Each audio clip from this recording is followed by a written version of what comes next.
안녕하세요. 멜묵상. 오늘은 사사기 1장 1절부터 10절 말씀 보도록 하겠습니다.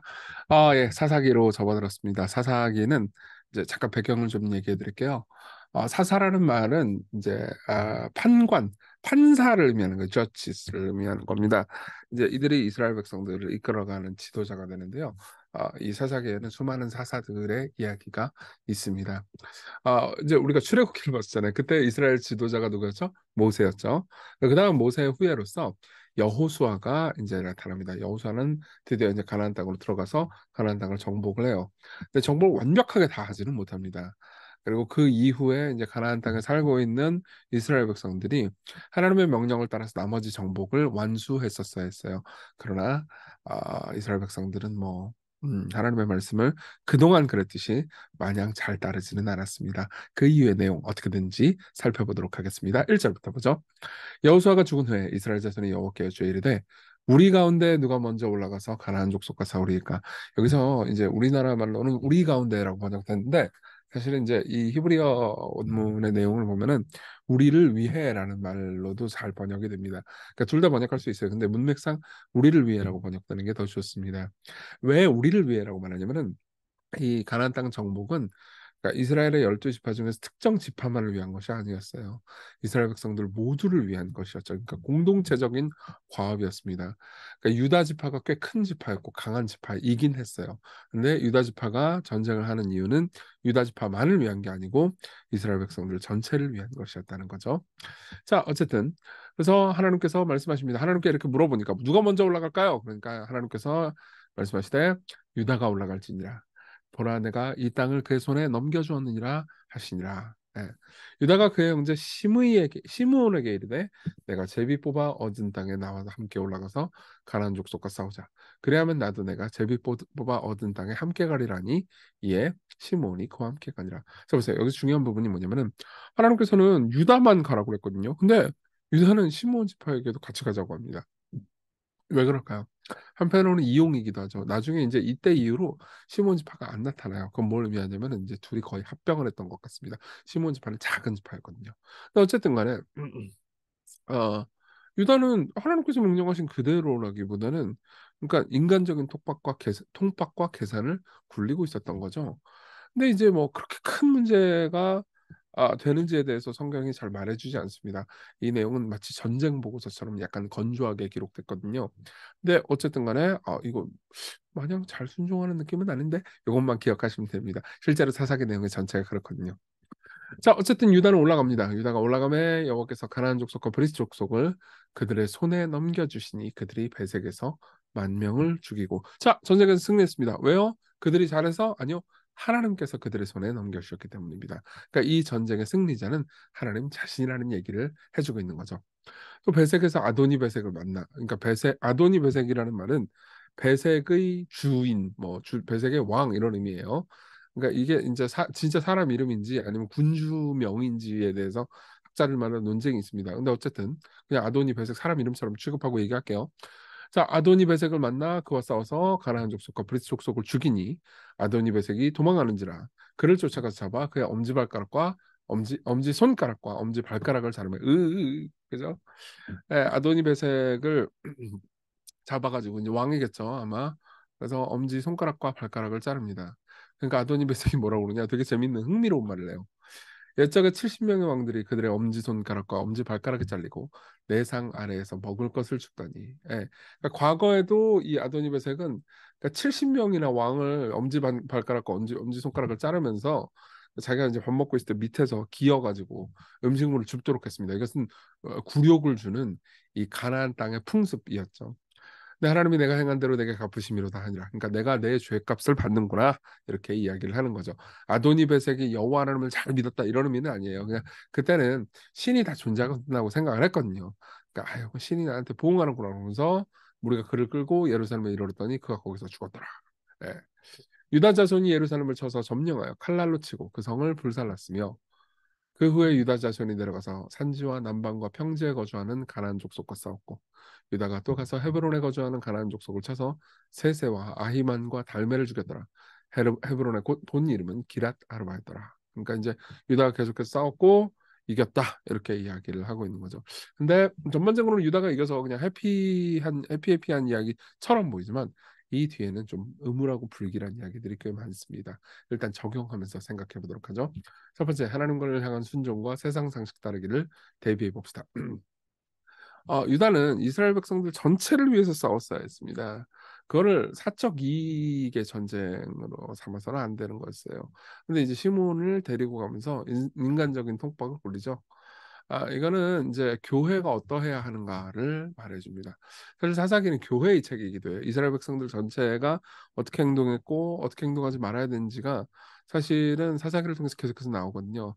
근데 지금 우리가 참 이스라엘이라고 말할 수 있는 건 하나님의 교회, 하나님의 백성들이잖아요. 그러니까 마찬가지로 교회는 그러니까 자기 교회만을 위해서 일하면 안 됩니다. 유다 지파가 자기 유다 지파만을 위해서 전쟁을 해서는 안 되는 것처럼요. 교회는 하나님 나라를 위한 것이어야 되죠. 어쨌든 이런 것들 한번 생각해 볼 수 있고요. 또, 이 부분이 되게 중요한 건데, 유다가 이미 가나안 지역에 나쁜 풍습에 물들어 있었다라는 걸 생각해 봅시다. 자, 보세요. 아도니베섹을 잡았잖아요. 그러면 하나님께서 원래 명령하셨던 건 신명기나 민수기에서 명령하셨던 건 그냥 죽이라는 거예요. 고문하라가 아니고 죽이라 했습니다. 고문하는 거 고통스럽잖아요. 이 모든 것들이 그들이 그러니까 이 가나안 땅 백성들이 저질렀던 죄에 대한 하나님의 심판이었어요. 하나님께서 이스라엘 백성들을 보내서 심판을 행하시는 거예요. 하나님께서 심판을 행하실 때 그들을 고문하라고 말씀하신 게 아닙니다. 이건 명령하신 것을 지키는 게 아니고 지들이 힘과시하려고 한 거예요. 힘과시하고 자기들 재밌으려고 유다 지파가 이딴 짓을 했던 거죠. 하나님께서는 그냥 베셀을 죽이라고 아도니 베셀을 죽이라고 했던 겁니다. 그러니까 이 문제에 있어서 우리도 역시 유다처럼 그러니까 자기를 과시하기 위해서 신앙생활을 하거나 목회를 할 수도 있습니다. 네, 이걸 한번 생각해 볼 필요가 있어요. 저도 뭐 목회자야말로 제일 그러기가 쉽겠죠. 목회자는 보통은 이제 하나님의 영광을 위해서 일하고 설교해야 되지만은 그 설교나 이런 것들이 목회자 본인의 그러니까 뭐라고 해야 될까 노력과 이런 것들하고 연관이 돼 있잖아요. 그러니까는 자꾸 자기가 뭐 높임을 받고 영광을 받으려고 노력할 때가 있는 거죠. 그러면 하나님께서 시키신 대로 하기보다는 자기가 생각한 대로 하기가 쉽습니다. 세상 문화에 영향을 받아서요. 이것은 세상 상식을 따르는 것이지 하나님을 향해서 순종하는 거라고 볼 수 없는 거죠. 자, 그리고 두 번째, 심판과 하나님의 은혜를 한번 생각해 보도록 합시다. 아도니베섹이 자기가 고문을 당하자 이게 하나님의 공정한 보응이다. 이렇게 생각을 하고 있어요. 참 생각해보면 여기서 유다 지파가 가지고 있는 신학보다 아도니베섹이 가지고 있는 신학이 더 건전해 보일 지경이에요. 아도니베섹이 뭐예요? 뭐라고 말해요? 7절. 옛적에 70명의 왕들이 그들의 엄지손가락과 엄지발가락이 잘리고 내 상 아래에서 먹을 것을 줍더니 굉장히 잔혹한 짓이었죠. 엄지손가락을 찝으면 더 이상 칼을 잡을 수 없습니다. 엄지발가락이 잘리면은 이제 일어서서 걸을 수도 없죠. 그렇죠? 그건 어떻게 해요? 이건 완전히 철저히 굴욕을 주고 망신 주고 고통스럽게 만드는 일종의 고문이었습니다. 근데 그게 내가 그토록 많은 그 짓을 했는데 하나님이 내가 결국은 똑같은 일을 당하도록 갚으시는구나. 예, 이렇게 생각을 한 거죠. 그러니까 생각해보면 이건 성경의 가르침하고 맞습니다. 성경은 항상 우리 각 사람이 행한 대로 하나님께서 우리에게 갚으실 것이다라고 이야기를 해주는 거죠. 근데 재밌는 게 뭐냐면 영걸 로슨이라는 학자가 이 부분을 주석하면서 이런 얘기를 해요. 아이러니하게도 이스라엘에게도 동일한 공의의 잣대가 적용되면 이스라엘은 아도니베섹과 비슷한 운명에 직면하게 될 것이다 라고 이야기를 합니다. 그러니까 지금 똑같은 짓을 이렇게 하고 있잖아요. 그럼 결국은 유다 본인들도 똑같은 고통을 당할 것이다 라는 것을 말해주는 거죠. 자, 그러면은 뭐가 분명해졌습니다. 뭐가 분명해졌을까요? 이스라엘 백성들이 계속해서 경건하고 행복하게 살아가고 하나님의 복을 받으려면 살아가려면 하나님의 말씀에 순종해야 되거든요. 네, 이스라엘 백성들이 하나님의 말씀에 순종을 안 하는 모습을 그려줌으로써 결국 그들에게는 인간 자체에게는 소망이 없다 이런 이야기를 해주는 거예요. 그러니까 모세하고 여호수아가 있었을 때 이스라엘 백성들이 경건했을까요? 상대적으로요. 그렇지만 계속해서 하나님께 불순종했습니다. 여러분들이 출애굽기 읽어서 기억하시겠지만 출애굽기 보면 계속 하나님께 불순종하는 이스라엘의 모습이 나오잖아요. 그렇죠? 그러니까 보세요. 좋은 리더가 있으면 뭐 여호수아나 모세 같은 사람은 굉장히 좋은 리더죠. 좋은 리더가 있으면 무조건 다 좋냐? 아니에요. 그럼에도 불구하고 인간은 죄를 저지릅니다. 그럼 리더가 없어요. 예. 여기 보면 이제 여호수아가 죽고 나서 이스라엘 전역을 다스리는 리더가 없는 상황이잖아요. 그럼 그들이 경건하게 사냐? 더 엉망진창으로 살게 됩니다. 무슨 말이냐면 필연적으로 하나님 입장에서 우리에게 은혜를 주시려면은 그분이 오래 참으실 수밖에 없다는 거죠. 예. 그래서 그분은 오래 참으셨습니다. 구약과 신약을 참으시고요. 지금까지 우리를 참으시고 우리 각자의 삶에서 죄를 짓고 회개치 않는 부분을 참으시고 인내하시죠. 예. 그 참음의 절정은 십자가였습니다. 십자가에서 예수님은요. 자기 백성들이 그토록 자기를 비난하고 욕하고 침을 뱉고 모욕했지만 그냥 그 자리에 계셔서 모든 것을 인내하시고 십자가에서 주어지는 죽음을 다 감당하셨죠. 우리는 그분의 은혜로만 삶을 살아갈 수 있습니다. 우리 모두 우리가 남들에게 정죄하는 그 정죄를 똑같이 우리가 똑같은 짓을 한다는 것을 우리가 인생에 대해 정직하다면 고백할 수 있을 겁니다. 우리 같이 기도해요. 기도할 때 하나님의 인도를 철저히 따르는 삶을 살게 해주십시오. 예. 절반의 제자도가 아닌 온전한 제자도를 따르게 하소서. 절반의 제자도는 뭐냐? 유다가 했던 짓 같은 거예요.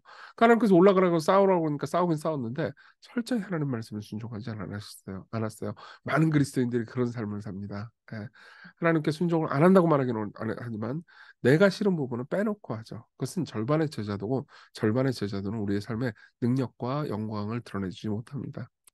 두 번째로 우리가 오늘 살아갈 수 있는 이유가 하나님의 인내, 그분이 오래 참고 사랑하시기 때문에라는 걸 알게 하시고 십자가를 생각하면서 감사와 사랑으로 하나님을 향한 사랑과 신뢰로 오늘을 살게 하소서. 우리 같이 기도합시다.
기도하겠습니다. 은혜로우신 주님, 우리 삶이 주님을 따를 때 절반의 제자도가 아닌 온전한 제자도로 당신을 따르게 하소서.